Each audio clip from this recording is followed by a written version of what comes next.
किशनपुर नाम का एक छोटा गांव था, जहां एक छोटा परिवार रहता था, जिसमें राज और उसकी पत्नी रमा रहती थी। वह बहुत गरीब थे। गरीबी ने उनका जीवन इतना कठिन बना दिया था कि उन्हें 2 वक्त का खाना भी बड़ी मुश्किल से नसीब होता था। राज दूसरों के खेत में दिन भर मजदूरी करता था और अपने परिवार का पेट पालता था। उसकी सहायता करने के लिए रमा दूसरों के घर में बर्तन धोने का काम करती थी।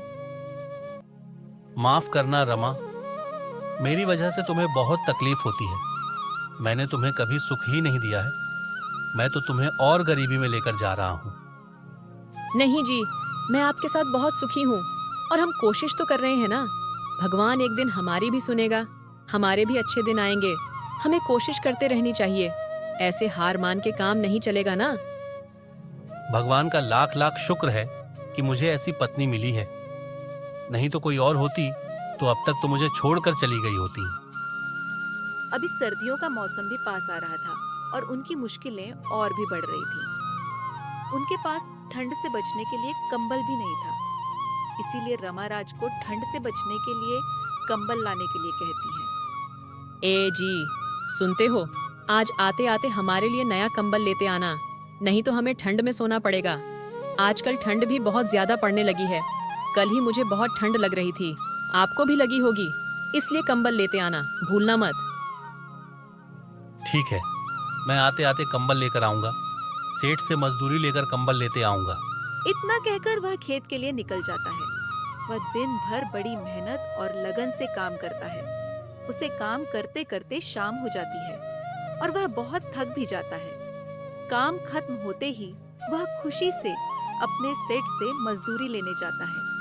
सेठ जी, मैं आज का सारा काम कर लिया है और मैंने आज पहले से ज्यादा काम किया है। मुझे आज ठंड से बचने के लिए कंबल लेना है। इसीलिए आप अगर आज थोड़ी ज्यादा मजदूरी दे दो, मैं कंबल ले जा सकूं। अगर मैं कंबल नहीं लेकर गया तो आज मुझे और मेरी पत्नी को ठंडी में सोना पड़ेगा। कृपया करके मुझे आज की मजदूरी दे दीजिए। आपकी बहुत मेहरबानी होगी। अरे क्या बात कर रहे हो राज, तुमने आज बहुत ज्यादा काम किया है, यह मैंने देखा। इसलिए तुम्हें तुम्हारा पूरा हक मिलना चाहिए। और वैसे भी ठंड बहुत ज्यादा पड़ रही है, इसीलिए घर जाते जाते कंबल लेकर जाना। यह लो आज की मजदूरी। सेठ को धन्यवाद देकर वह कंबल लेने के लिए निकल जाता है। उसने बाजार से एक कंबल खरीदा और घर जाने के लिए निकला। उतने में रास्ते में उसे एक साधु मिला। बेटा, क्या तुम मुझे यह कंबल दे सकते हो? भगवान तुम्हारे परिवार का भला करेगा। आज ठंड भी बहुत ज्यादा है। अगर तुम मुझे यह कंबल दे दो तो मैं आज ठंड से बच जाऊं। तुम्हारे बहुत उपकार होंगे बेटा। नहीं नहीं, ये कैसे बात कर रहे हैं आप? उपकार करने वाला मैं कौन होता हूँ? उपकार करने वाला तो भगवान है। ये कंबल आप रख सकते हैं। मैं कल और मजदूरी करके दूसरा ले लूंगा। उसे कंबल देकर राज घर जाने लगता है और वह खुद में ही सोचने लगता है। अरे, यह कंबल भी दे दिया। घर जाकर रमा को क्या मुंह दिखाऊंगा? वह सोचेगी कि एक कंबल भी नहीं ला सका। आज हमें ठंड में ही सोना पड़ेगा। घर जाकर राज रमा से कहता है।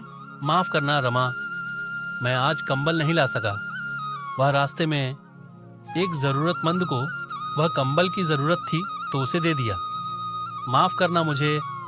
आज हमें फिर से ठंड में ही सोना पड़ेगा। छोड़ो, जाने दो। जो हुआ सो हुआ। आपने जानबूझकर तो नहीं दिया, किसी जरूरतमंद को ही दिया है ना। भगवान यह सब देख रहा होगा, वह जरूर हमारी मदद करेगा। और वह दोनों उस रात ठंड में सो गए। अगली सुबह राज फिर अपने काम पर चला गया। रमा को भगवान पर बहुत भरोसा था। वह रोज मंदिर जाया करती थी। एक दिन मंदिर से बाहर निकलते हुए उसे एक साधु बाबा दिखे। उसने तुरंत उनके पास जाकर उन्हें प्रणाम किया। बोलो पुत्री, क्या समस्या है तुम्हारी? सब कुछ ठीक है ना? क्या बोलूं बाबा, हमारी 2 वक्त की रोटी बड़ी मुश्किल से आती है। रात को सोने के लिए कंबल नहीं है। रात को ठंड में ही सोना पड़ता है। गरीबी ने हमारा जीवन बहुत कठिन बना लिया है। बाबा, क्या इसका कुछ समाधान हो सकता है? तुम्हारी बात तो बहुत गंभीर है, पर मेरे पास तुम्हारी समस्या का समाधान है। ये लो, यह एक जादुई कंबल है। इससे जो मांगो वह तुम्हें लाकर देगा। इससे तुम्हारी सारी मुश्किलें ठीक हो जाएंगी। लेकिन इसके भी कुछ नियम हैं। अगर तुम इससे लालच से कुछ मांगोगे तो यह वापस मेरे पास आ जाएगा। इसीलिए इसे इस्तेमाल करते हुए लालच मत करना। धन्यवाद बाबा, आपने तो हमारी सारी मुश्किलें दूर कर दी। इतना कहकर रमा वहां से चली जाती है। वह घर जाती है और अपने पति को कंबल दिखाती है और उसे सारी बात बताती है। ये तो बहुत अच्छी बात हो गई। लगता है भगवान ने हमारे सुन ली। बहुत दिन से तुम मंदिर जा रही थी, यह सब इसी का फल है। अब हमारे भी अच्छे दिन आएंगे, हमें कभी भी भूखे पेट नहीं सोना पड़ेगा। इसके बाद उन दोनों की जिंदगी बहुत सुधर गई। उन्हें जो भी चाहिए होता वह उस कंबल से मांग लेते। उनकी जिंदगी बहुत अच्छी चलने लगी। राज ने खेत पर जाना भी बंद कर